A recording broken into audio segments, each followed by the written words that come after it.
श्री दुर्गा सप्तशती 12वां अध्याय। देवी चरित्रों के पाठ का महात्म। मैं 3 नेत्रों वाली दुर्गा देवी का ध्यान करती हूँ। उनके श्रीअंगों की प्रभा बिजली के समान है।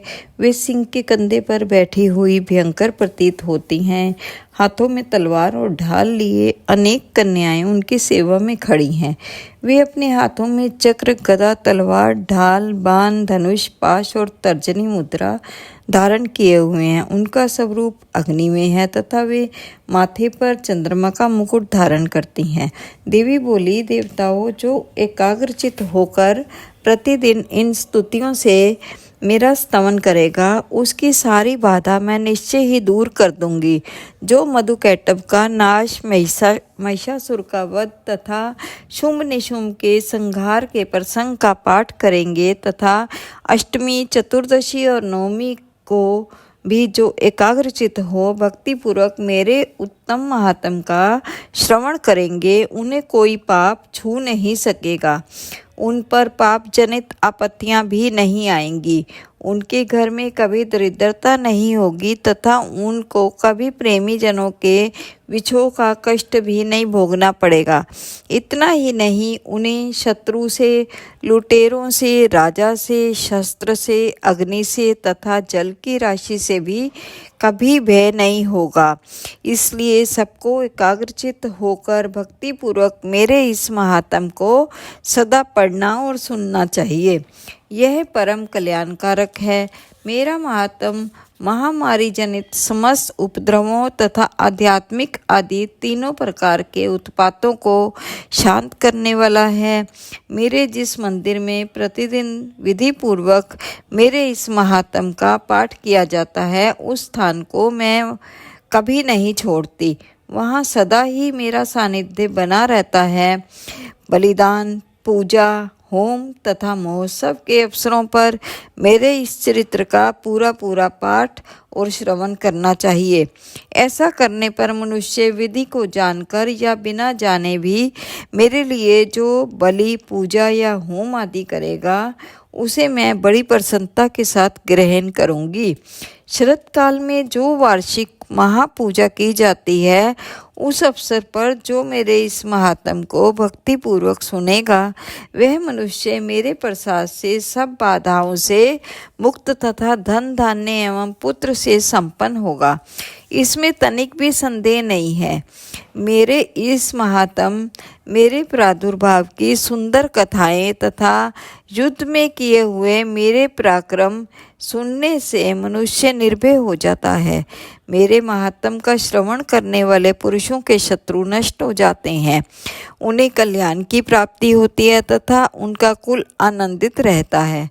सर्वत्र शांति, कर्म में बुरे स्वप्न दिखाई देने पर तथा ग्रह जनित भयंकर पीड़ा उपस्थित होने पर मेरा महात्म श्रवण करना चाहिए।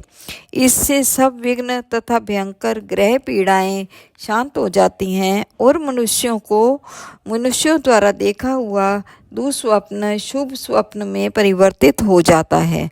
बाल ग्रहों से आक्रांत हुए बालकों के लिए यह महात्म शांतिकारक है तथा मनुष्यों के संगठन में फूट होने पर भी यह अच्छी प्रकार मित्रता कराने वाला होता है। यह महात्म समस्त दुराचारियों के बल का नाश करने वाला है। इसके पाठ मात्र से राक्षसों, भूतों और पिशाचों का नाश हो जाता है। मेरा यह सब महात्म मेरे सामीप्य की प्राप्ति कराने वाला है।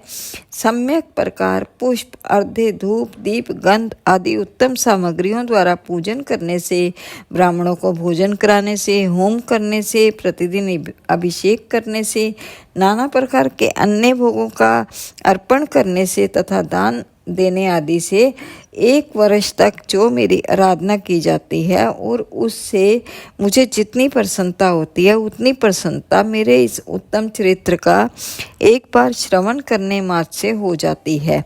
ये महात्म श्रवण करने पर पापों को हर लेता है और आरोग्य प्रदान करता है। मेरे प्रादुर्भाव का कीर्तन समस्त भूतों से रक्षा करता है तथा मेरा युद्ध विषयक चरित्र दुष्ट दैत्यों का संहार करने वाला है। इसके श्रवण करने पर मनुष्यों को शत्रु का भय नहीं रहता। देवताओं, तुमने और ब्रह्म ऋषियों ने जो मेरी स्तुतियाँ की हैं तथा ब्रह्मा जी ने जो स्तुतियाँ की हैं वे सभी कल्याणमयी बुद्धि प्रदान करती हैं। वन में, सूने मार्ग में अथवा दावानल से गिर जाने पर, निर्जन वन में लुटेरों के दाव में पड़ जाने पर या शत्रुओं से पकड़े जाने पर तथा जंगल में सिंह, व्याघ्र या जंगली हाथियों के पीछा करने पर, कुपित राजा के आदेश से वध या बंधन के स्थान में ले जाए जाने पर अथवा महासागर में नाव पर बैठने के बाद भारी तूफान से नाव के डगमग होने पर और अत्यंत भयंकर युद्ध में शस्त्रों का प्रहार होने पर अथवा वेदना से पीड़ित होने पर, किम बहुना सभी भयानक बाधाओं के उपस्थित होने पर जो मेरे इस चरित्र का स्मरण करता है वह मनुष्य संकट से मुक्त हो जाता है। मेरे प्रभाव से सिंह आदि हिंसक जंतु नष्ट हो जाते हैं तथा लुटेरे और शत्रु भी मेरे चरित्र का स्मरण करने वाले पुरुष से दूर भागते हैं। ऋषि कहते हैं, योग्य कर प्रचंड पराक्रम वाली भगवती चंडिका का सब देवताओं के देखते देखते वहीं अंतर हो गई। वह फिर समस्त देवता भी शत्रुओं के मारे जाने से निर्भय हो पहले की भांति यज्ञ भाग का भोग करते हुए अपने अपने अधिकार का पालन करने लगे। संसार का विध्वंस करने वाले महाभयंकर अतुल पराक्रमी देव शत्रु शुंभ तथा निशुंभ, महाबली निशुंभ के युद्ध में देवी द्वारा मारे जाने पर शेष दैत्य पाताल लोक में चले गए।